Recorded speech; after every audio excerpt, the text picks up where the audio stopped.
ډاکټر صاحب ولسمشر محمد اشرف غني طالبانو ته ویلي دي که پر افغانستان موین یاست ژمنه وکړئ چې ډیورنډ کرښه مو نه ده منلې.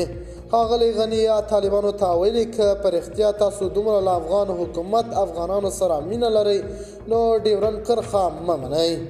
د باور ټي وي چینل درنو لیدونکو سلام، ستړي مه شئ، وخت مو بخیر. هیله لرم چې جوړ او روغ به یې په سر کې یادونه کوم.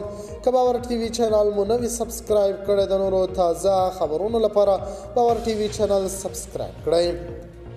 افغانستان اسلامي جمهوریت ولسمشر محمد اشرف غني په طالبانو حکومت باندې غږ کړی و چې که په رښتیا هم له افغانستان سره مینه لرئ نو ژمنه وکړئ چې د ډیورنډ کرښه په رسمیت نه ده منلې. ښاغلي غني په یو غږیز پیغام کې طالبانو ته ویلي و ژمنه موږ سره وکړئ ډیورنډ کرښه نه ده منلې، افغانستان اوبه به نورو نه پلوري او د نورو نوکري به هم نه کوو. هغه ویلي دي چې زموږ اوبه نورو ته روانې دي او زموږ ولس له بل هیواد څخه په زور ویستل کیږي. هغوی چې زموږ ولس نه پرېږدي موږ باید هغوی ته خپلې اوبه پرېنږدو. ښاغلي ولسمشر محمد اشرف غني و طالبانو ته ویلي که په رښتیا هم مینه لرئ نو کنړ سیند اوبه باید راتاو کړئ.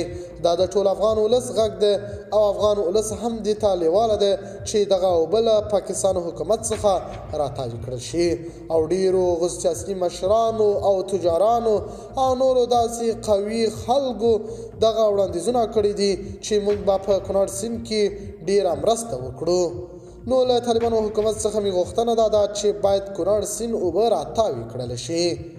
د باور ټي وي چینل درنو لیدونکو دا و زموږ ته د مهال چمتو کړی خبر. که غواړئ د نورو تازه خبرونو څخه خبر شئ باور ټي وي چینل په درنښت سره سبسکرایب کړئ. د الله په امان تر بیا ښې چارې.